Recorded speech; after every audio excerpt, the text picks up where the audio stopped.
ਵਾਹਿਗੁਰੂ ਜੀ ਕਾ ਖਾਲਸਾ, ਸ਼੍ਰੀ ਵਾਹਿਗੁਰੂ ਜੀ ਕੀ ਫਤਿਹ। ਆਪਾਂ ਪਿਛਲੇ ਭਾਗ ਦੇ ਵਿੱਚ ਪੜ੍ਹਿਆ ਸੀਗਾ ਕਿ ਸੰਤ ਜੀ ਮਹਾਰਾਜ ਨੂੰ ਬੜੀ ਪਿਆਸ ਲੱਗੀ। ਕੁਦਰਤ ਦੀ ਨੇਤ, ਕੁਦਰਤੀ ਇੱਕ ਬੌਲੀ ਸਾਹਮਣੇ ਆ ਗਈ। ਸੰਤ ਜੀ ਜਲ ਛਕਣ ਵਾਸਤੇ ਬੌਲੀ ਵਿੱਚ ਉਤਰਨ ਲੱਗੇ। ਭਾਈ ਕਸ਼ਮੀਰਾ ਸਿੰਘ ਜੀ ਨੇ ਬਹੁਤ ਬੇਨਤੀ ਕੀਤੀ, ਮਹਾਰਾਜ ਜੀ ਡੰਗ ਡਾਲ ਦਾ ਵੇਲਾ ਹੈ, ਬੌਲੀ ਵਿੱਚ ਨਾ ਵੜੋ।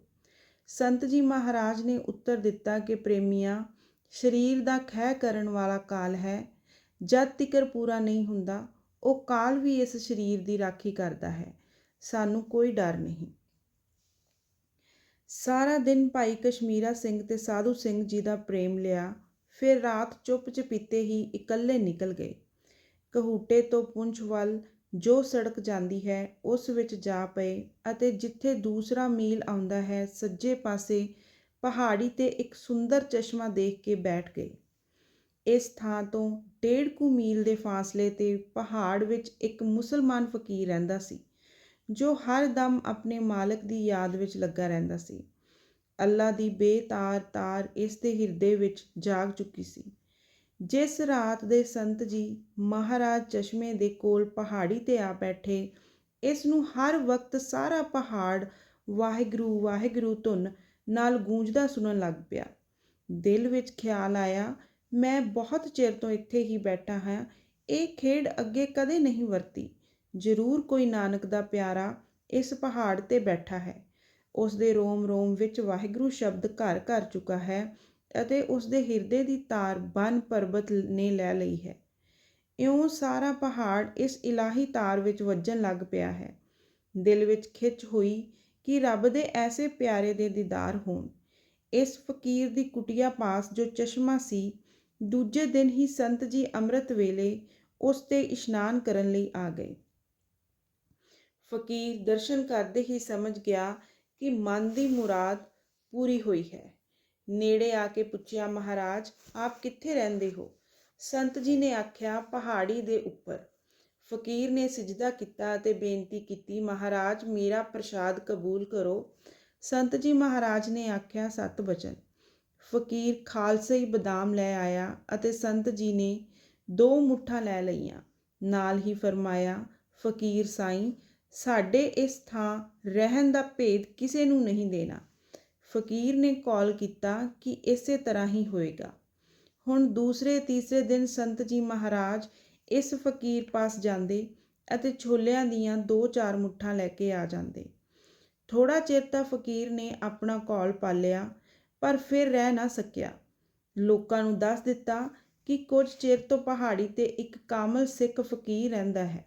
ਜਿਸ ਦਿਨ ਦਾ ਆਇਆ ਹੈ, ਸਾਰੇ ਬਨ ਪਰਬਤ ਰੱਬ ਦੀ ਯਾਦ ਵਿੱਚ ਲੱਗ ਪਏ ਹਨ। ਕਹੂਟੇ ਦੀ ਸਾਧ ਸੰਗਤ ਅੱਗੇ ਹੀ ਸੰਤ ਜੀ ਮਹਾਰਾਜ ਦੇ ਦਰਸ਼ਨ ਲਈ ਵਿਆਕੁਲ ਹੋ ਰਹੀ ਸੀ। ਕਈ ਥਾਂ ਮਹਾਰਾਜ ਜੀ ਦੀ ਢੂੰਡ ਭਾਲ ਕਰਕੇ ਨਿਰਾਸ਼ ਹੋ ਚੁੱਕੀ ਸੀ। ਫਕੀਰ ਦੀ ਇਹ ਗੱਲ ਸੁਣ ਕੇ ਇਹਨਾਂ ਦੀਆਂ ਹਿਰਦਿਆਂ ਦੀਆਂ ਮੁਰਾਦਾਂ ਵਿੱਚ ਨਵੇਂ ਸਿਰੇ ਜਾਨ ਪੈ ਗਈ। ਪਹਾੜੀ ਤੇ ਖੋਜ ਕੀਤੀ ਅਤੇ ਥੋੜੇ ਚਿਰ ਵਿੱਚ ਹੀ ਸੰਤ ਜੀ ਮਹਾਰਾਜ ਨੂੰ ਚਸ਼ਮੇ ਪਾਸ ਇੱਕ ਦਰਖਤ ਦੇ ਹੇਠ ਕਰਤਾਰ ਦੀ ਯਾਦ ਵਿੱਚ ਬੈਠਾ ਆ ਤੱਕਿਆ। ਸਾਰੀ ਸੰਗਤ ਆਲੇ ਦੁਆਲੇ ਬੈਠ ਗਈ। ਇਹਨਾਂ ਦੀ ਪ੍ਰੇਮ ਦੀ ਤਾਰ ਨੇ ਖਿੱਚ ਪਾਈ। ਥੋੜੇ ਚਿਰ ਮਗਰੋਂ ਸੰਤ ਜੀ ਮਹਾਰਾਜ ਜੀ ਨੇ ਨੇਤਰ ਖੋਲ੍ਹੇ। ਮਸਤ ਅੰਮ੍ਰਿਤ ਭਰੀ ਨਿਗਾਹ ਨੇ ਸਭ ਦੇ ਹਿੱਤੇ ਠਾਰ ਦਿੱਤੇ। ਮਾਈ ਭਾਈ ਜੀ ਮਹਾਰਾਜ ਦੀ ਚਰਨ ਧੂੜ ਆਪਣੇ ਮਸਤਕ ਤੇ ਲਾ ਕੇ ਨਿਹਾਲ ਹੋਏ। ਫਿਰ ਤਾਂ ਸਾਰੇ ਸ਼ਹਿਰ ਨੂੰ ਪਤਾ ਹੋ ਗਿਆ। ਸੰਗਤ ਰੋਜ਼ ਨੇਮ ਨਾਲ ਆਉਣ ਲੱਗ ਪਈ ਅਤੇ ਸੰਤ ਜੀ ਮਹਾਰਾਜ ਦੇ ਸਾਥੀ ਵੀ ਇੱਥੇ ਆ ਨਜ਼ਰ ਹੋਏ। ਸ਼ਹਿਰ ਦੇ ਪ੍ਰੇਮੀਆਂ ਨੇ ਆਪਸ ਵਿੱਚ ਪ੍ਰਸ਼ਾਦ ਦੀ ਵਾਰੀ ਬੰਨ੍ਹ ਲਈ। ਹਰ ਰੋਜ਼ ਇੱਥੇ ਹੀ ਲੰਗਰ ਵਰਤਣ ਲੱਗ ਪਿਆ ਅਤੇ ਨਿਤਨੇਮ ਸ਼ਬਦ ਕੀਰਤਨ ਸ਼ੁਰੂ ਹੋ ਗਿਆ। ਪਹਾੜੀ ਦਾ ਸਾਰਾ ਜੰਗਲ ਸਰਕਾਰੀ ਸੀ। ਜੰਗਲ ਦੇ ਮਹਿਕਮੇ ਦੇ ਅਫਸਰ ਇਹ ਕਰਤਾਰੀ ਰੌਣਕ ਦੇਖ ਨਾ ਸਕੇ। ਘਬਰਾ ਗਏ ਕਿ ਕਿਧਰੇ ਹਮੇਸ਼ਾ ਲਈ ਇਹ ਥਾਂ ਧਰਮ ਪ੍ਰਚਾਰ ਦਾ ਸਥਾਨ ਨਾ ਬਣ ਜਾਵੇ। ਇੱਕ ਦਿਨ ਆ ਕੇ ਸੰਤ ਜੀ ਨੂੰ ਆਖ ਸੁਣਾਇਆ ਕਿ ਇਹ ਸਰਕਾਰੀ ਜਗ੍ਹਾ ਹੈ, ਤੁਸੀਂ ਕੋਈ ਹੋਰ ਥਾਂ ਲੱਭ ਲਵੋ। ਸਬਰ ਸ਼ੁਕਰ ਦੇ ਪੁੰਜ ਕਰਤਾਰ ਦੀ ਰਜਾਈ ਮੰਨ ਕੇ ਇਸ ਜਗ੍ਹਾ ਤੋਂ ਉੱਠ ਆਏ ਤੇ ਬਾਹਮਣਾ ਦੇ ਮੋੜੇ ਦੇ ਪਾਸ, ਜੋ ਕਿ ਸੜਕ ਤੋਂ ਖੱਬੇ ਪਾਸੇ ਮੀਲ ਕੁ ਤੇ ਹੈ, ਆ ਡੇਰਾ ਲਾਇਆ। ਪਿੰਡ ਵਾਲਿਆਂ ਨੇ ਬੜਾ ਪ੍ਰੇਮ ਕੀਤਾ ਅਤੇ ਦਿਨਾਂ ਵਿੱਚ ਹੀ ਇੱਕ ਕੋਠਾ, ਕੱਸੀ ਤੇ ਕੰਢੇ ਚਸ਼ਮੇ ਦੇ ਨੇੜੇ ਪਾ ਦਿੱਤਾ। ਸੰਗਤ ਦੇ ਪ੍ਰੇਮ, ਇਕਾਂਤ ਅਤੇ ਜਲ ਦੇ ਸੁੱਖ ਕਰਕੇ ਸੰਤ ਜੀ ਮਹਾਰਾਜ ਇਸ ਥਾਂ 5 ਮਹੀਨੇ ਰਹੇ। ਮੋੜੇ ਦੀ ਸੰਗਤ ਵੀ ਬੜੀ ਟਹਿਲ ਕਰਦੀ ਅਤੇ ਸ਼ਬਦ ਕੀਰਤਨ ਦਾ ਨਿੱਧ ਰੱਬੀ ਠਾਠ ਬੁੱਝਦਾ। ਫਿਰ ਕਹੂਟੇ ਦੀ ਸੰਗਤ ਦੇ ਪ੍ਰੇਮ ਵਸ ਹੋ ਕੇ ਸੰਤ ਜੀ ਮਹਾਰਾਜ ਸ਼ਹਿਰ ਆ ਗਏ ਅਤੇ 1 ਮਹੀਨਾ ਰਹੇ। ਇੱਥੇ ਦੇ 2 ਵਕਤ ਦੀਵਾਨ ਲੱਗਦਾ ਅਤੇ ਨਾਮ ਬਾਣੀ ਦਾ ਪ੍ਰਵਾਹ ਚੱਲਦਾ। ਇੱਕ ਦਿਨ ਭਾਈ ਕਸ਼ਮੀਰਾ ਸਿੰਘ ਜੀ ਨੂੰ, ਜੋ ਸੰਤ ਜੀ ਮਹਾਰਾਜ ਦੇ ਖਾਸ ਪ੍ਰੇਮੀ ਬਣ ਗਏ ਸਨ, ਸੰਤ ਜੀ ਮਹਾਰਾਜ ਨੇ ਬਚਨ ਬਿਲਾਸ ਕਰਦਿਆਂ ਕਨੋਹੇ ਦੇ ਤਪ ਸਮੇਂ ਦੀ ਇਹ ਸਾਖੀ ਸੁਣਾਈ ਕਿ ਅਸੀਂ ਇੱਕ ਰਾਤ ਬੌਲੀ ਵਾਲੀ ਕੁਟੀਆ ਵਿੱਚ ਬੈਠੇ ਹੋਏ ਸਿਮਰਨ ਕਰ ਰਹੇ ਸੀ। ਰਾਤ ਦੇ 1 ਜਾਂ 2 ਵਜੇ 4 ਮੁਸਲਮਾਨ ਕੁਹਾੜੀਆਂ ਹੱਥਾਂ ਵਿੱਚ ਲਈ ਸਾਡੇ ਕੋਲ ਆਏ ਅਤੇ ਆਖਿਆ ਕਿ ਜੋ ਕੁਝ ਤੁਹਾਡੇ ਪਾਸ ਹੈ ਰੱਖ ਦਿਓ।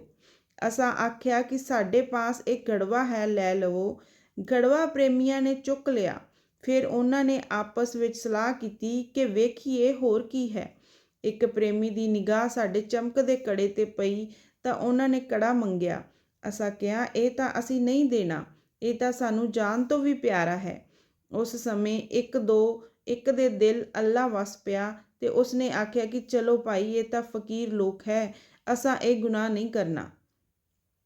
ਸਰਦਾਰ ਰੋਚਾ ਰਾਮ ਸਿੰਘ ਦਾ ਲੜਕਾ ਸਰਦਾਰ ਲਖਮੀ ਸਿੰਘ ਅੱਗੇ ਵੀ ਇੱਕ ਵਾਰੀ ਸੰਤ ਜੀ ਮਹਾਰਾਜ ਨੂੰ ਐਬਟਾਬਾਦ ਲੈ ਜਾਣ ਵਾਸਤੇ ਕਹੂਟੇ ਆਇਆ ਸੀ, ਪਰ ਸੰਤ ਜੀ ਮਹਾਰਾਜ ਨੇ ਨਾ ਕਰ ਦਿੱਤੀ ਸੀ। ਇਹ ਦੂਸਰੀ ਵਾਰੀ ਫਿਰ ਡੇਰੇ ਖਾਲਸੇ ਤੋਂ ਆਇਆ।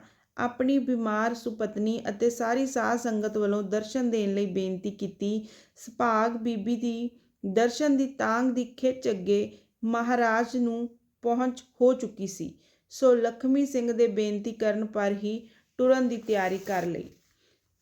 ਸੰਤ ਜੀ ਮਹਾਰਾਜ ਦੇ ਕਹੂਟੇ ਦੇ ਤਪ ਅਤੇ ਸਾਧ ਸੰਗਤ ਵਿੱਚ ਪ੍ਰਚਾਰ ਦੀ ਧੁੰਮ ਸਾਰੇ ਪੋਠੋਹਾਰ ਵਿੱਚ ਫੈਲ ਗਈ। ਡੇਰੇ ਖਾਲਸਾ ਸਰਦਾਰ ਲਖਮੀ ਸਿੰਘ ਜੀ ਦੀ ਸੁਪਤਨੀ ਮਾਈ ਭਾਗਵੰਤੀ ਦੀ ਭੈਣ ਕੁਝ ਚਿਰ ਤੋਂ ਬਿਮਾਰ ਸੀ। ਉਸਨੇ ਬੇਨਤੀ ਕੀਤੀ ਕਿ ਮੇਰਾ ਚਿੱਤ ਸੰਤ ਜੀ ਮਹਾਰਾਜ ਦੇ ਦਰਸ਼ਨ ਨੂੰ ਲੋਚਦਾ ਹੈ, ਕਿਰਪਾ ਕਰਕੇ ਦਰਸ਼ਨ ਕਰਾਓ। ਆਪਣੀ ਸੁਪਤਨੀ ਦੀ ਦਿਲ ਵਿੰਨਵੀਂ ਬੇਨਤੀ ਸੁਣ ਕੇ ਸਰਦਾਰ ਲਖਮੀ ਸਿੰਘ ਜੀ ਕਹੂਟੇ ਗਏ ਅਤੇ ਸੰਤ ਜੀ ਮਹਾਰਾਜ ਨੂੰ ਡੇਰਾ ਖਾਲਸਾ ਲੈ ਆਏ। ਇੱਥੇ ਪਹੁੰਚਦੇ ਹੀ ਸੰਤ ਜੀ ਮਹਾਰਾਜ ਸਿੱਧੇ ਬੀਬੀ ਜੀ ਦੇ ਪਾਸ ਗਏ ਅਤੇ ਉਸ ਦਾ ਪ੍ਰੇਮ ਪੂਰਾ ਕੀਤਾ। ਬੀਬੀ ਨੇ ਦਰਸ਼ਨ ਕਰਕੇ ਚਰਨ ਪਰਸੇ ਤੇ ਚਰਨ ਧੂੜ ਮਸਤਕ ਤੇ ਲਾਈ। ਰੋਮ ਰੋਮ ਵਿੱਚੋਂ ਕਰਤਾਰ ਦਾ ਸ਼ੁਕਰ ਫੁੱਟ ਫੁੱਟ ਕੇ ਨਿਕਲਿਆ ਅਤੇ ਹਿਰਦੇ ਵਿੱਚ ਨਾਮ ਰਸ ਦੀ ਲਹਿਰ ਚੱਲ ਪਈ। ਦੂਸਰੇ ਦਿਨ ਸੰਤ ਜੀ ਮਹਾਰਾਜ ਦਾ ਪ੍ਰਸ਼ਾਦ ਇੱਕ ਪ੍ਰੇਮੀ ਦੇ ਘਰ ਸੀ। ਅਜੇ ਪ੍ਰਸ਼ਾਦ ਛਕਣ ਹੀ ਲੱਗੇ ਸਨ ਕਿ ਬੀਬੀ ਜੀ ਨੇ ਆਪਣੀ ਭੈਣ ਭਾਗਵੰਤੀ ਨੂੰ ਭੇਜਿਆ ਕਿ ਮਹਾਰਾਜ ਜੀ ਨੂੰ ਸੱਦ ਲਿਆਓ, ਮੇਰਾ ਅੰਤ ਸਮਾਂ ਆ ਗਿਆ ਹੈ। ਭਾਗਵੰਤੀ ਨੇ ਜਾ ਕੇ ਅਰਜ਼ ਕੀਤੀ। ਸੰਤ ਜੀ ਨੇ ਕਿਹਾ ਕਿ ਪ੍ਰਸ਼ਾਦਾ ਛਕ ਕੇ ਆਉਂਦੇ ਹਾਂ। ਭਾਗਵੰਤੀ ਆਪਣੀ ਭੈਣ ਪਾਸ ਮੁੜ ਆਈ। ਥੋੜੇ ਚਿਰ ਮਗਰੋਂ ਸੰਤ ਜੀ ਮਹਾਰਾਜ ਆ ਗਏ ਅਤੇ ਬੀਬੀ ਜੀ ਦੇ ਮੰਜੇ ਪਾਸ ਕੁਰਸੀ ਤੇ ਬੈਠ ਗਏ ਤੇ ਬੀਬੀ ਨੂੰ ਮੰਜੇ ਤੋਂ ਲਾਹੁਣ ਨਾ ਦਿੱਤਾ। ਹੁਣ ਸੰਤ ਜੀ ਮਹਾਰਾਜ ਨੇ ਬੀਬੀ ਦੇ ਸਿਰ ਤੇ ਹੱਥ ਰੱਖਿਆ। ਬੀਬੀ ਹੱਥ ਜੋੜ ਇੱਕ ਟੱਕ ਸੰਤ ਜੀ ਮਹਾਰਾਜ ਦੇ ਦਰਸ਼ਨ ਵਿੱਚ ਖੀਵੀ ਹੋ ਗਈ। ਮੁੱਖ ਨਾਮ ਸਿਮਰਨ ਵਿੱਚ ਲੱਗ ਗਿਆ। ਥੋੜੇ ਚਿਰ ਪਿੱਛੋਂ 2 ਵਾਰੀ ਸਤਨਾਮ ਵਾਹਿਗੁਰੂ, ਸਤਨਾਮ ਵਾਹਿਗੁਰੂ ਦੀ ਆਵਾਜ਼ ਆਈ ਅਤੇ ਬੀਬੀ ਜੀ ਸਦਾ ਲਈ ਅਕਾਲ ਪੁਰਖ ਦੀ ਗੋਦ ਵਿੱਚ ਬਿਰਾਜ ਗਏ। 17 ਦਿਨ ਸੰਤ ਜੀ ਮਹਾਰਾਜ ਡੇਰਾ ਖਾਲਸਾ ਰਹੇ। ਪ੍ਰੇਮ, ਸਤ ਸੰਗਤ ਅਤੇ ਅੰਮ੍ਰਿਤ ਪ੍ਰਚਾਰ ਦਾ ਪ੍ਰਵਾਹ ਬੇਅੰਤ ਚੱਲਿਆ। ਫਿਰ ਕਹੂਟੇ ਚਲੇ ਗਏ। ਭਾਈ ਸੁੰਦਰ ਸਿੰਘ ਜੀ ਗਿਆਨੀ, ਜੋ ਪਿੱਛੋਂ ਗੁਜਰਾਂਵਾਲੇ ਗੁਰੂ ਨਾਨਕ ਸਾਹਿਬ ਦੇ ਗੁਰਦੁਆਰੇ ਉਪਦੇਸ਼ਕ ਕਾਲਜ ਵਿੱਚ ਹਰ ਰੋਜ਼ ਕਥਾ ਕਰਦੇ ਰਹੇ, ਇਸ ਸਮੇਂ ਕਹੂਟੇ ਅਰਜੀ ਨਵੀਸੀ ਦਾ ਕੰਮ ਕਰਦੇ ਸਨ ਤੇ ਨਾਲ ਹੀ ਸਿੰਘ ਸਭਾ ਵਿੱਚ ਨਿਤਾ ਪ੍ਰਤੀ ਕੀਰਤਨ ਦੀ ਸੇਵਾ ਵਿੱਚ ਹਾਜ਼ਰੀ ਭਰਦੇ ਸਨ। ਇਹਨਾਂ ਦਾ ਸੰਤ ਜੀ ਮਹਾਰਾਜ ਨਾਲ ਬੜਾ ਪ੍ਰੇਮ ਹੋ ਗਿਆ। ਇਸ ਸਮੇਂ ਭਾਈ ਨਾਲ ਸਿੰਘ ਜੀ ਉਪਦੇਸ਼ਕ ਗੁਜਰਾਂਵਾਲਾ ਸਿੰਘ ਸਭਾ ਰਾਵਲਪਿੰਡੀ ਵੱਲੋਂ ਇਲਾਕੇ ਵਿੱਚ ਪ੍ਰਚਾਰ ਦੀ ਸੇਵਾ ਤੇ ਲੱਗੇ ਹੋਏ ਸਨ। ਜਿਨ੍ਹਾਂ ਦਿਨਾਂ ਵਿੱਚ ਸੰਤ ਜੀ ਮਹਾਰਾਜ ਕਹੂਟੇ ਆਏ, ਇਹਨਾਂ ਦੀ ਸੇਵਾ ਖਾਲਸਾ ਮਿਡਲ ਸਕੂਲ ਕਹੂਟਾ ਦੇ ਪ੍ਰਬੰਧ ਵਾਸਤੇ ਲੱਗੀ ਹੋਈ ਸੀ। ਪ੍ਰੋਫੈਸਰ ਜੋਤ ਸਿੰਘ ਜੀ, ਜਿਨ੍ਹਾਂ ਦੀ ਉਮਰ ਉਸ ਵੇਲੇ ਕਰੀਬਨ 17-18 ਸਾਲ ਦੀ ਸੀ, ਅਤੇ ਨਾਮ ਸੰਤ ਸਿੰਘ ਜੀ FA ਪਾਸ ਕਰਕੇ ਇਸ ਸਕੂਲ ਦੇ ਹੈੱਡ ਮਾਸਟਰ ਥਾਪੇ ਗਏ ਸਨ। ਇਹਨਾਂ ਤਿੰਨਾਂ ਸੱਜਣਾਂ ਨੇ ਕਹੂਟੇ ਸਾਧ ਸੰਗਤ ਦੇ ਨਾਲ ਸੰਤ ਜੀ ਮਹਾਰਾਜ ਪਾਸੋਂ ਅੰਮ੍ਰਿਤ ਛਕਿਆ। ਸੰਤ ਜੀ ਹਰ ਰੋਜ਼ ਕਈ ਦਫਾ ਦਿਨ ਵਿੱਚ 2-2 ਵਾਰੀ ਅੰਮ੍ਰਿਤ ਪ੍ਰਚਾਰ ਕਰਦੇ। ਬਹੁਤ ਸਾਰੇ ਸਹਿਜਧਾਰੀ ਪਰਿਵਾਰ ਅੰਮ੍ਰਿਤ ਛਕ ਕੇ ਸਿੰਘ ਸੱਜ ਗਏ। ਭਾਈ ਲਾਲ ਸਿੰਘ ਜੀ ਉਪਦੇਸ਼ਕ ਨੂੰ ਅੰਮ੍ਰਿਤ ਛਕਣ ਸਮੇਂ ਸੰਤ ਜੀ ਮਹਾਰਾਜ ਨੇ ਹੁਕਮ ਦਿੱਤਾ ਕਿ ਗੁਰਮਤ ਦੇ ਪ੍ਰਚਾਰਕਾਂ ਨੂੰ ਤਨਖਾਹ ਨਹੀਂ ਲੈਣੀ ਚਾਹੀਦੀ, ਕੇਵਲ ਰੋਟੀ ਕੱਪੜੇ ਤੇ ਨਿਰਵਾਹ ਕਰਨਾ ਚਾਹੀਦਾ ਹੈ। ਸੋ ਭਾਈ ਲਾਲ ਸਿੰਘ ਜੀ ਨੇ 30 ਰੁਪਏ ਮਾਹਵਾਰ ਤਨਖਾਹ ਜੋ ਸਿੰਘ ਸਭਾ ਰਾਵਲਪਿੰਡੀ ਤੋਂ ਲੈਂਦੇ ਸੀ ਛੱਡ ਦਿੱਤੀ। ਕੇਵਲ 10 ਰੁਪਏ ਮਹੀਨਾ ਆਪਣੇ ਅਤੇ ਆਪਣੀ ਸਿੰਘਣੀ ਦੇ ਨਿਰਵਾਹ ਵਾਸਤੇ ਲੈਣੇ ਸ਼ੁਰੂ ਕਰ ਦਿੱਤੇ। ਇਹ ਪ੍ਰਣ ਭਾਈ ਲਾਲ ਸਿੰਘ ਜੀ ਨੇ ਆਪਣੇ ਅੰਤ ਸਮੇਂ ਤੱਕ ਨਿਭਾਇਆ। ਭਾਵੇਂ ਉਹ ਕਿਸੇ ਜਥੇ ਵਿੱਚ ਰਹੇ, ਤਨਖਾਹ ਨਹੀਂ ਲਈ, ਨਿਰਬਾਹ ਮਾਤਰ ਗੁਜ਼ਾਰਾ ਹੀ ਸਵੀਕਾਰ ਕਰਦੇ ਰਹੇ। ਕਹੂਟੇ ਵਿੱਚ ਸੰਤ ਜੀ ਮਹਾਰਾਜ ਦੀ ਕਿਰਪਾ ਨਾਲ ਨਿਤਨੇਮ ਆਸਾ ਜੀ ਦੀ ਵਾਰ ਦਾ ਕੀਰਤਨ ਸ਼ੁਰੂ ਹੋ ਗਿਆ ਅਤੇ ਘਰ ਘਰ ਨਾਮ ਬਾਣੀ ਦਾ ਪ੍ਰਵਾਹ ਚੱਲ ਪਿਆ। ਭਾਈ ਸੁੰਦਰ ਸਿੰਘ ਜੀ ਅਰਜੀ ਨਵੀਸ ਨੂੰ ਅੰਮ੍ਰਿਤ ਛਕਣ ਮਗਰੋਂ ਨਾਮ ਦੀ ਇੰਨੀ ਰੰਗਣ ਚੜੀ ਕਿ ਆਪਣੀ ਅਰਜੀ ਨਵੀਸੀ ਛੱਡ ਕੇ ਸੰਤ ਜੀ ਮਹਾਰਾਜ ਦੇ ਜਥੇ ਨਾਲ ਪਿੰਡਾਂ ਵਿੱਚ ਕਥਾ ਵਾਰਤਾ ਕਰਨ ਲਈ ਰਲ ਗਏ। ਸੰਤ ਮਹਾਰਾਜ ਜੀ ਦਾ ਡੇਰਾ ਇਸ ਸਮੇਂ ਸੰਕੜਾਂ ਦੀ ਬੌਲੀ 'ਤੇ ਰਿਹਾ, ਪਰ ਆਪ ਪੰਚਾਇਤੀ ਗੁਰਦੁਆਰੇ ਵਿੱਚ 3 ਵਕਤ ਦੀਵਾਨ ਸਜਾਉਂਦੇ। ਅੰਮ੍ਰਿਤ ਵੇਲੇ ਆਸਾ ਜੀ ਦੀ ਵਾਰ, ਸ਼ਾਮ ਨੂੰ 4 ਵਜੇ ਤੋਂ 7 ਵਜੇ ਤੀਕਰ ਸੋਦਰ ਦਾ ਦੀਵਾਨ, ਜਿਸ ਵਿੱਚ ਹਰ ਰੋਜ਼ ਅੰਮ੍ਰਿਤ ਪ੍ਰਚਾਰ ਹੁੰਦਾ, ਅਤੇ ਰਾਤ ਨੂੰ 7 ਤੋਂ 10 ਵਜੇ ਤੀਕਰ ਸੂਰਜ ਪ੍ਰਕਾਸ਼ ਦੀ ਕਥਾ ਅਤੇ ਸ਼ਬਦ ਕੀਰਤਨ ਕਰਦੇ। ਇਸ ਨਗਰ ਅਤੇ ਇਲਾਕੇ ਵਿੱਚ ਅੰਮ੍ਰਿਤ ਪ੍ਰਚਾਰ ਸ਼ੁਰੂ ਹੋਣ ਦੀ ਇੱਕ ਖਾਸ ਸਾਖੀ ਹੈ। ਸਰਦਾਰ ਸਾਧੂ ਸਿੰਘ ਜੀ ਦੇ ਦਾਦਾ ਬਾਪੂ ਬੁੱਧ ਸਿੰਘ ਜੀ ਦੇ ਪਾਸ, ਜਿਨ੍ਹਾਂ ਦੀ ਉਮਰ ਉਸ ਵਕਤ 127 ਸਾਲ ਦੀ ਸੀ, ਸ਼ਹਿਰ ਅਤੇ ਇਲਾਕੇ ਦੇ ਸਾਰੇ ਬੁੱਢੇ ਮਿਲ ਕੇ ਆਏ ਕਿ ਤੁਸੀਂ ਦੱਸੋ, ਇਹ ਅੰਮ੍ਰਿਤ ਛਕਣ ਵਾਲੀ ਗੱਲ ਠੀਕ ਹੈ? ਬਾਪੂ ਬੁੱਧ ਸਿੰਘ ਜੀ ਬੜੇ ਪੁਰਾਣੇ ਤਜਰਬੇਕਾਰ ਅਤੇ ਸਤਸੰਗੀ ਪੁਰਸ਼ ਸਨ। ਇਹ ਸੋਢੀ ਕਾਹਨ ਸਿੰਘ ਜੀ ਦੇ, ਜਿਨ੍ਹਾਂ ਦੇ ਪਾਸ ਮਹਾਰਾਜਾ ਰਣਜੀਤ ਸਿੰਘ ਜੀ ਦੇ ਵਕਤ ਇਸ ਇਲਾਕੇ ਦੀ ਸੋਢੀ ਕਮਾਨ ਸੀ, ਖਾਸ ਸੇਵਕ ਸਨ। ਜਿਸ ਵਕਤ ਮਹਾਰਾਜਾ ਰਣਜੀਤ ਸਿੰਘ ਜੀ ਨੇ ਅਟਕ ਪਾਸੋਂ ਰਾਹ ਲਿਆ, ਉਸ ਵੇਲੇ ਇਹ ਸੋਢੀ ਸਾਹਿਬ ਦੇ ਨਾਲ ਅਰਦਲ ਵਿੱਚ ਸਨ। ਸਾਰੇ ਬੁੱਢਿਆਂ ਦੀ ਇਹ ਗੱਲ ਸੁਣ ਕੇ ਇਹਨਾਂ ਆਖਿਆ ਕਿ ਅਸੀਂ ਸੋਚ ਕੇ ਤੁਹਾਨੂੰ ਕੱਲ੍ਹ ਜਵਾਬ ਦੇਵਾਂਗੇ। ਦੂਸਰੇ ਦਿਨ ਸਭ ਨੂੰ ਆਪਣੇ ਘਰ ਬੁਲਾਇਆ ਤੇ ਆਖਿਆ, ਅਸਾਂ ਗੀਤਾ ਵਿੱਚ ਪੜ੍ਹਿਆ ਹੈ ਕਿ ਪੁਰਸ਼ ਦੀ ਖੋਪਰੀ ਨੂੰ ਕਿਸੇ ਮਹਾਤਮਾ ਦੇ ਚਰਨ ਲੱਗ ਗਏ ਅਤੇ ਉਹ ਪੁਰਸ਼ ਸਿੱਧਾ ਬਬਾਨ ਵਿੱਚ ਬੈਕੁੰਠ ਲੋਕ ਨੂੰ ਚਲਾ ਗਿਆ। ਇਹ ਤਾਂ ਸੰਤ ਮਹਾਤਮਾ ਖਾਸ ਆਪਣੇ ਹੱਥਾਂ ਨਾਲ ਸਾਨੂੰ ਅੰਮ੍ਰਿਤ ਦੇ ਛੱਟੇ ਦਿੰਦੇ ਹਨ, ਸੋ ਜ਼ਰੂਰ ਛਕੋ। ਬਾਪੂ ਬੁੱਧ ਸਿੰਘ ਜੀ ਨੇ ਪਹਿਲਾਂ ਆਪ ਅੰਮ੍ਰਿਤ ਛਕਿਆ ਅਤੇ ਫਿਰ ਸਾਰੇ ਇਲਾਕੇ ਦੇ ਬਿਰਧ, ਜਵਾਨ, ਬਾਲ, ਮਾਈ ਭਾਈ ਨੇ ਹਜ਼ਾਰਾਂ ਦੀ ਗਿਣਤੀ ਵਿੱਚ ਅੰਮ੍ਰਿਤ ਛਕਿਆ। ਸੰਤ ਜੀ ਮਹਾਰਾਜ 1 ਮਹੀਨੇ ਦੇ ਕਰੀਬ ਇੱਥੇ ਰਹੇ ਤੇ ਰੋਜ਼ ਅੰਮ੍ਰਿਤ ਪ੍ਰਚਾਰ ਹੁੰਦਾ ਰਿਹਾ। ਅੰਮ੍ਰਿਤ ਛਕਾਉਣ ਵੇਲੇ ਸੰਤ ਜੀ ਮਹਾਰਾਜ ਸਭ ਨੂੰ 100 ਤੋਂ 500 ਤੀਕਰ ਜਪਜੀ ਸਾਹਿਬ ਦੇ ਪਾਠਾਂ ਦੀ ਸੇਵਾ ਲਗਾਉਂਦੇ ਸਨ। ਸੰਕੜਾਂ ਦੀ ਬੌਲੀ ਤੋਂ ਸੰਤ ਜੀ ਧੂਰਮਾ ਦੀ ਝਲਿਆਰੀ ਆ ਗਏ। ਉੱਥੇ ਜਮਾਦਾਰ ਸੁਲੱਖਣ ਸਿੰਘ ਜੀ ਨੇ ਕੁਟੀਆ ਪਾ ਦਿੱਤੀ। ਇੱਕ ਦਿਨ ਜਮਾਦਾਰ ਨੇ ਅਰਜ਼ ਕੀਤੀ ਕਿ ਮਹਾਰਾਜ, ਮੇਰੇ ਲੜਕਾ ਨਹੀਂ ਹੁੰਦਾ, ਆਪ ਕਿਰਪਾ ਕਰੋ। ਸੰਤ ਜੀ ਮਹਾਰਾਜ ਨੇ ਫਰਮਾਇਆ, ਗੁਰੂ ਸਭਨਾਂ ਦੀਆਂ ਕਾਮਨਾ ਪੂਰੀਆਂ ਕਰਦਾ ਹੈ, ਤੁਸੀਂ ਸਤਿਗੁਰ ਦਾ ਧਿਆਨ ਧਰ ਕੇ ਸਿਮਰਨ ਕਰਿਆ ਕਰੋ। ਸਮਾਂ ਪਾ ਕੇ ਇਹਨਾਂ ਦੇ ਘਰ ਲੜਕਾ ਹੋਇਆ, ਜੋ ਪਿੱਛੋਂ ਚੌਧਰੀ ਅਤਰ ਸਿੰਘ ਦੇ ਨਾਮ ਨਾਲ ਪ੍ਰਸਿੱਧ ਹੋਇਆ। ਕਹੂਟੇ ਦੀ ਸਾਧ ਸੰਗਤ ਦਾ ਸੰਤ ਜੀ ਮਹਾਰਾਜ ਨਾਲ ਬੜਾ ਹੀ ਪ੍ਰੇਮ ਹੋ ਗਿਆ। ਸੰਗਤ ਜਾਣ ਨਹੀਂ ਸੀ ਦਿੰਦੀ, ਪਰ ਸੰਤ ਜੀ ਮਹਾਰਾਜ ਦੀ ਜੁਗਤ ਸਦਾ ਭਰਿਆ ਮੇਲਾ ਛੱਡਣ ਦੀ ਹੁੰਦੀ ਸੀ। ਆਪ ਇੱਕ ਦਿਨ ਅੰਮ੍ਰਿਤ ਵੇਲੇ ਦੇ ਕੀਰਤਨ ਮਗਰੋਂ ਚੁਪੀਤੇ ਹੀ ਨਿਕਲ ਤੁਰੇ। ਸਾਧ ਸੰਗਤ ਨੂੰ ਪਤਾ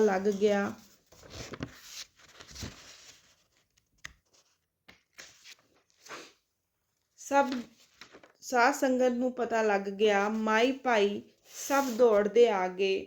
ਡਿਸਟ੍ਰਿਕਟ ਬੋਰਡ ਦੇ ਬੰਗਲੇ ਦੇ ਮੈਦਾਨ ਵਿੱਚ ਇੱਕ ਬੜਾ ਭਾਰੀ ਦੀਵਾਨ ਸੱਜ ਗਿਆ। ਇੱਥੋਂ ਸੰਤ ਜੀ ਮਹਾਰਾਜ ਗਿਆਨੀ ਸੁੰਦਰ ਸਿੰਘ ਜੀ ਦੀ ਪ੍ਰੇਰਨਾ ਨਾਲ ਗਿਆਨੀ ਜੀ ਦੇ ਪਿੰਡ ਭੌਣ ਗਏ, ਜੋ ਕਿ ਤਹਿਸੀਲ ਕਹੂਟੇ ਵਿੱਚ ਇੱਕ ਛੋਟਾ ਜਿਹਾ ਗਿਰਾਂ ਹੈ। ਇੱਥੇ 20 ਘਰ ਸਿੱਖਾਂ ਦੇ ਸਨ। ਸਭ ਮਾਈ ਭਾਈ ਨੇ ਅੰਮ੍ਰਿਤ ਛਕਿਆ। ਗਿਆਨੀ ਜੀ ਦੀ ਸੁਪਤਨੀ ਨੇ, ਜਿਸ ਦੀ ਉਮਰ 14-15 ਸਾਲ ਦੀ ਸੀ, ਪੂਰੀ ਰਹਿਤ ਰੱਖ ਲਈ ਤੇ ਅੰਮ੍ਰਿਤ ਛਕਿਆ। ਇਸ ਵਕਤ ਅਜੇ ਸਿੰਘਣੀਆਂ ਵਿੱਚ ਸੰਤ ਜੀ ਮਹਾਰਾਜ ਨੇ ਖੰਡੇ ਦਾ ਅੰਮ੍ਰਿਤ ਸ਼ੁਰੂ ਨਹੀਂ ਸੀ ਕੀਤਾ ਤੇ ਕਿਰਪਾਨ ਨਾਲ ਹੀ ਅੰਮ੍ਰਿਤ ਛਕਾਉਣ ਦੀ ਰਵਾਇਤ ਚੱਲਦੀ ਸੀ। 3 ਘਰ ਸਹਿਜਧਾਰੀ ਸਨ, ਉਹ ਵੀ ਅੰਮ੍ਰਿਤ ਛਕ ਕੇ ਸਿੰਘ ਸੱਜ ਗਏ। ਇਸ ਜਗ੍ਹਾ ਕਿਰਪਾਨਾਂ ਕੜੇ ਨਹੀਂ ਸਨ ਮਿਲਦੇ। ਸੰਤ ਜੀ ਦੇ ਨਾਲ ਇੱਕ ਬਿਹੰਗਮ ਸਿੰਘ ਹੁੰਦਾ ਸੀ ਜੋ ਲੋਹਾਰਾ ਕੰਮ ਜਾਣਦਾ ਸੀ। ਉਸ ਨੇ ਕਿਰਪਾਨਾਂ ਅਤੇ ਕੜੇ ਬਣਾ ਲਏ ਅਤੇ ਕਾਰਜ ਸਿਰੇ ਚੜ੍ਹ ਗਿਆ। ਇੱਕ ਸੀਤਲ ਦਾਸ ਨਾਮੀ ਸੁਨਿਆਰਾ ਜੋ ਇਸ ਪਿੰਡ ਵਿਆਹਿਆ ਹੋਇਆ ਸੀ, ਅੰਮ੍ਰਿਤ ਛਕਣ ਵਾਸਤੇ ਤਿਆਰ ਹੋ ਗਿਆ, ਪਰ ਉਸ ਦੀ ਸੱਸ ਨੇ ਉਸ ਨੂੰ ਘਰੋਂ ਹੀ ਨਾ ਆਉਣ ਦਿੱਤਾ। ਕਰਤਾਰ ਦੀ ਨੇਤ ਉਹ ਉਸੇ ਦਿਨ ਅੱਧੀ ਰਾਤ ਅਚਨਚੇਤ ਬਿਮਾਰ ਹੋ ਕੇ ਚਲਾਣਾ ਕਰ ਗਿਆ। ਜਦ ਦੂਸਰੇ ਦਿਨ ਆਸਾ ਜੀ ਦੀ ਵਾਰ ਦੇ ਕੀਰਤਨ ਮਗਰੋਂ ਸੰਤ ਜੀ ਮਹਾਰਾਜ ਨੂੰ ਇਹ ਪਤਾ ਲੱਗਾ ਕਿ ਪ੍ਰੇਮੀ ਅੰਮ੍ਰਿਤ ਛਕਣ ਦੀ ਤੀਬਰ ਖਿੱਚ ਵਿੱਚ ਚੜ੍ਹਾਈ ਕਰ ਗਿਆ ਹੈ ਅਤੇ ਉਸ ਨੂੰ ਸੰਸਕਾਰ ਲਈ ਲੈ ਜਾ ਰਹੇ ਹਨ, ਤਦ ਅੰਮ੍ਰਿਤ ਤਿਆਰ ਕਰਕੇ ਉਸ ਦੇ ਮੁਖ ਵਿੱਚ ਪਾਇਆ। ਜਦ ਅੰਮ੍ਰਿਤ ਸੀਸ ਵਿੱਚ ਪਾਇਆ ਤਦ ਖੋਪਰੀ ਬੜੇ ਜ਼ੋਰ ਨਾਲ ਫਟੀ, ਜੈਸੇ ਕੋਈ ਤੋਪ ਦਗਦੀ ਹੈ। ਸੰਤ ਜੀ ਮਹਾਰਾਜ ਨੇ ਫਰਮਾਇਆ ਕਿ ਅੰਮ੍ਰਿਤ ਛਕਣ ਦੀ ਤੀਬਰ ਖਿੱਚ ਕਰਕੇ ਪ੍ਰੇਮੀ ਦੇ ਪ੍ਰਾਣ ਦਸਮ ਦਵਾਰ ਵਿੱਚ ਅਟਕੇ ਹੋਏ ਸਨ। ਸੱਚੇ ਪਾਤਸ਼ਾਹ ਜੀ ਦੇ ਅੰਮ੍ਰਿਤ ਦੀ ਸ਼ਕਤੀ ਅਲੌਕਿਕ ਹੈ। ਜਦ ਉਸ ਦੀ ਵਾਸਨਾ ਪੂਰੀ ਹੋ ਗਈ, ਉਹ ਉਸੇ ਵੇਲੇ ਗੁਰੂ ਕਲਗੀਆਂ ਵਾਲੇ ਦੇ ਦਰਬਾਰ ਵਿੱਚ ਹਾਜ਼ਰ ਹੋ ਗਿਆ। ਇੱਥੇ ਹੀ ਇਹ ਖਬਰ ਪਹੁੰਚੀ ਕਿ ਜਲੰਧਰ ਦੇ ਜ਼ਿਲ੍ਹੇ ਵਿੱਚ ਆਰਿਆ ਸਮਾਜੀਆਂ ਨੇ ਕੁਛ ਰਾਮਦਾਸੀ ਸਿੰਘਾਂ ਦੇ ਕੇਸ ਕਤਲ ਕਰਕੇ ਬਾਜ਼ਾਰ ਵਿੱਚ ਰੱਸੇ ਬਣਾ ਕੇ ਵੇਚੇ ਹਨ। ਸੰਤ ਜੀ ਮਹਾਰਾਜ ਨੇ ਇਹ ਗੱਲ ਸੁਣ ਕੇ ਬੜਾ ਅਫਸੋਸ ਕੀਤਾ ਅਤੇ ਆਖਿਆ ਕਿ ਪੰਥ ਵਿੱਚ ਪ੍ਰਚਾਰ ਦਾ ਡਾਢਾ ਘਾਟਾ ਹੈ, ਇਸ ਦਾ ਕੋਈ ਉਪਾਅ ਜ਼ਰੂਰ ਹੋਣਾ ਚਾਹੀਦਾ ਹੈ। ਭਾਈ ਲਾਲ ਸਿੰਘ ਜੀ ਉਪਦੇਸ਼ਕ ਤਾਂ ਇਹ ਖਬਰ ਸੁਣ ਕੇ ਰੋ ਪਏ। ਪੌਣ ਨਗਰ ਦੇ 2 ਪ੍ਰੇਮੀ ਸੱਜਣ ਜਿਨ੍ਹਾਂ ਨੇ ਇਸ ਸਮੇਂ ਅੰਮ੍ਰਿਤ ਛਕਿਆ, ਭਾਈ ਮਾਨ ਸਿੰਘ ਜੀ ਅਤੇ ਭਾਈ ਮਹਿਤਾਬ ਸਿੰਘ ਜੀ ਸਨ। ਭਾਈ ਮਾਨ ਸਿੰਘ ਨਾਮ ਰੰਗਣ ਵਿੱਚ ਰੰਗਿਆ ਗਿਆ, ਚੀਫ ਖਾਲਸਾ ਦੀਵਾਨ ਦੀ ਟਹਿਲ ਵਿੱਚ ਹਾਜ਼ਰ ਹੋਇਆ ਅਤੇ ਇਸੇ ਸੇਵਾ ਵਿੱਚ ਸ੍ਰੀ ਅੰਮ੍ਰਿਤਸਰ ਹੀ ਚੜ੍ਹਾਈ ਕਰ ਗਿਆ। ਭਾਈ ਮਹਿਤਾਬ ਸਿੰਘ, ਜੋ ਉਸ ਵਕਤ 15 ਸਾਲ ਦਾ ਸੀ ਅਤੇ ਹੁਣ ਪੁੱਤਰਾਂ ਪੋਤਰਿਆਂ ਵਾਲਾ ਹੋ ਗਿਆ ਸੀ, ਆਪਣੀ ਧਰਮ ਦੀ ਕਿਰਤ ਵਿੱਚ ਸੱਚ ਬੋਲਦਾ ਅਤੇ ਪੂਰਾ ਤੋਲਦਾ ਸੀ। ਪੌਣ ਨਗਰ ਵਿੱਚ ਹਰ ਰੋਜ਼ ਅੰਮ੍ਰਿਤ ਵੇਲੇ 4 ਵਜੇ ਸੁਖਮਨੀ ਸਾਹਿਬ ਦਾ ਪਾਠ ਸੁਣਾਉਂਦਾ ਰਿਹਾ ਅਤੇ ਫਿਰ ਆਸਾ ਜੀ ਦੀ ਵਾਰ ਦੇ ਕੀਰਤਨ ਵਿੱਚ ਹਿੱਸਾ ਲੈਂਦਾ ਰਿਹਾ।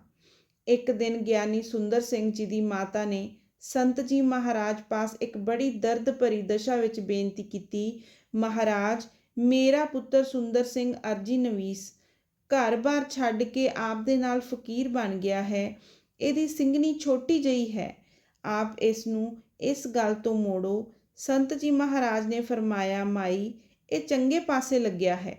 ਇਹ ਆਪ ਨਾਮ ਜਪੇਗਾ, ਹੋਰਨਾਂ ਨੂੰ ਜਪਵਾਏਗਾ ਅਤੇ ਪੰਥ ਵਿੱਚ ਗੁਰਸਿੱਖੀ ਦਾ ਪ੍ਰਚਾਰ ਕਰੇਗਾ, ਆਪਣੀ ਸਿੰਘਣੀ ਨੂੰ ਨਹੀਂ ਤਿਆਗੇਗਾ।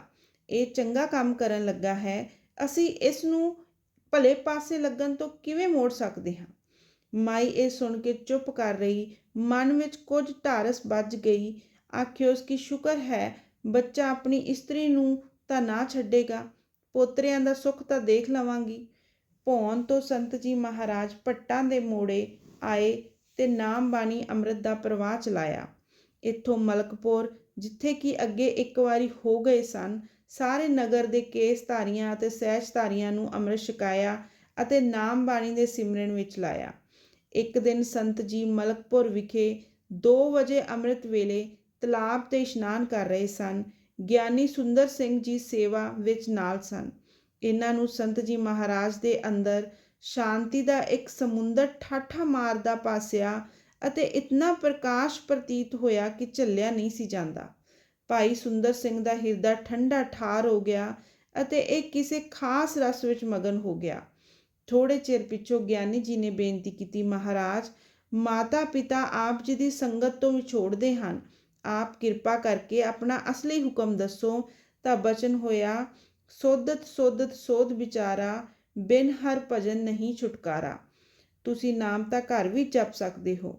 ਗਿਆਨੀ ਜੀ ਨੇ ਜਵਾਬ ਦਿੱਤਾ, ਮਹਾਰਾਜ ਦਾ ਹੁਕਮ ਹੈ, ਸੋ ਹਰ ਭਜਨ ਸਾਧ ਕੇ ਸੰਗ। ਇਹ ਸੁਣ ਕੇ ਸੰਤ ਜੀ ਮਹਾਰਾਜ ਨੇ ਜਵਾਬ ਦਿੱਤਾ ਕਿ ਇਹ ਵੀ ਠੀਕ ਹੈ। ਫਿਰ ਸਾਗਰੀ ਰਵਾਤ, ਤਖਤ ਪੜੀ, ਗੁਜਰ ਖਾਨ, ਬੇਵਲ ਸੰਗਤਾਂ ਨੂੰ ਦੀਦਾਰ ਦਿੰਦੇ ਹੋਏ, ਨਾਮ ਬਾਣੀ ਦਾ ਪ੍ਰਵਾਹ ਚਲਾਉਂਦੇ ਹੋਏ ਪੰਜਾ ਸਾਹਿਬ ਦੇ ਰਸਤੇ ਸੰਤ ਜੀ ਮਹਾਰਾਜ ਪ੍ਰੇਮੀਆਂ ਨਾਲ ਪਿਸ਼ਾਵਰ ਚਲੇ ਗਏ। ਪਿਸ਼ਾਵਰ ਭਾਈ ਜੋਗਾ ਸਿੰਘ ਜੀ ਨੇ ਗੁਰਦੁਆਰੇ ਕੁਝ ਦਿਨ ਕੀਰਤਨ ਅਤੇ ਅੰਮ੍ਰਿਤ ਪ੍ਰਚਾਰ ਦਾ ਪ੍ਰਵਾਹ ਚੱਲਿਆ। ਇੱਕ ਦਿਨ ਆਸਾ ਜੀ ਦੀ ਵਾਰ ਦੇ ਭੋਗ ਮਗਰੋਂ ਕਿਸੇ ਨੇ ਸਾਧ ਸੰਗਤ ਵਿੱਚ ਬਾਬਾ ਕਾਹਨ ਸਿੰਘ ਜੀ ਦਾ, ਜੋ ਕਿ ਪਿਸ਼ਾਵਰ ਦੇ ਇੱਕ ਉੱਘਾ ਅਲਮਸਤ ਫਕੀਰ ਸਨ, ਜ਼ਿਕਰ ਕੀਤਾ। ਸੰਤ ਜੀ ਮਹਾਰਾਜ ਨੇ, ਜੋ ਸਾਰੇ ਤਾਰ ਦੇ ਮੇਲੀ ਫਕੀਰਾਂ ਦੇ ਪ੍ਰੇਮੀ ਸਨ, ਆਖਿਆ ਚਲੋ ਬਾਬਾ ਜੀ ਦੇ ਦਰਸ਼ਨ ਕਰੀਏ। ਇੱਧਰੋਂ ਸੰਤ ਜੀ ਮਹਾਰਾਜ ਜੀ ਟੁਰ ਪਏ। ਉੱਧਰੋਂ ਅਜੇ ਗਲੀ ਦੀ ਕੰਧ ਦਾ ਓਲਾ ਹੀ ਸੀ ਕਿ ਅੱਗੇ ਬਾਬਾ ਕਾਹਨ ਸਿੰਘ ਜੀ ਆਪਣੇ ਮੰਜੇ ਤੋਂ ਉੱਠ ਖਲੋਤੇ ਤੇ ਆਖਣ ਲੱਗ ਪਏ, ਮਹਾਰਾਜ ਜੀ ਆ ਰਹੇ ਹਨ। ਜਦ ਸੰਤ ਜੀ ਮਹਾਰਾਜ ਬਾਬਾ ਕਾਹਨ ਸਿੰਘ ਜੀ ਦੇ ਆਸਣ ਪਾਸ ਪਹੁੰਚੇ ਤਦ ਬਾਬਾ ਕਾਹਨ ਸਿੰਘ ਜੀ ਨੇ ਨਮਸਕਾਰ ਕੀਤੀ ਅਤੇ ਸੰਤ ਜੀ ਮਹਾਰਾਜ ਨੇ ਬੜੇ ਖਿੜੇ ਮੱਥੇ ਪੁੱਛਿਆ, ਬਾਬਾ ਜੀ ਆਨੰਦ ਹੈ? ਬਾਬਾ ਜੀ ਨੇ ਕਿਹਾ, ਸਦਾ ਹੀ ਆਨੰਦ, ਦਰਸ਼ਨ ਕਰਕੇ ਹੋਰ ਵੀ ਆਨੰਦ। ਪਿਸ਼ਾਵਰ ਤੋਂ ਸੇਠ ਰਤਨ ਸਿੰਘ ਜੀ ਸੰਤ ਜੀ ਮਹਾਰਾਜ ਨੂੰ ਕੋਹਾਟ ਲੈ ਗਏ। ਸਿਆਲ ਦੇ 2 ਮਹੀਨੇ ਇੱਥੇ ਰਹੇ। ਹਰ ਰੋਜ਼ ਦੀਵਾਨ ਲੱਗਦਾ ਅਤੇ ਛੱਜੂ ਦੇ ਕੋਠੇ ਤੇ ਸਾਧ ਸੰਗਤ ਦਾ ਮੇਲ ਹੁੰਦਾ। 54 ਪਲਟਨ ਵਿੱਚ ਵੀ, ਜੋ ਇਸ ਵਕਤ ਇਸ ਜਗ੍ਹਾ ਆਈ ਹੋਈ ਸੀ, ਸੰਤ ਜੀ ਮਹਾਰਾਜ ਨੇ 4 ਦਿਨ ਦੀਵਾਨ ਲਾਇਆ। ਪਲਟਨ ਅਤੇ ਸ਼ਹਿਰ ਵਿੱਚ ਬਹੁਤ ਅੰਮ੍ਰਿਤ ਪ੍ਰਚਾਰ ਹੋਇਆ। ਕੋਹਾਟ ਤੋਂ ਸੰਤ ਰਾਵਲਪਿੰਡੀ ਆ ਗਏ ਅਤੇ ਕਰਮਚੰਦ ਦੀ ਪੰਸਾਰੀ ਪਾਸ ਰਹੇ। ਹਰ ਰੋਜ਼ ਦੀਵਾਨ ਲੱਗਦਾ। ਸੰਗਤ ਨੇ ਬਹੁਤ ਪ੍ਰੇਮ ਕੀਤਾ ਕਿ ਸੰਤ ਜੀ ਇੱਥੇ ਰਹਿਣ, ਪਰ ਸੰਤ ਜੀ ਚੁੱਪ ਚੁਪੀਤੇ ਇਕੱਲੇ ਹੀ ਨਿਕਲ ਗਏ।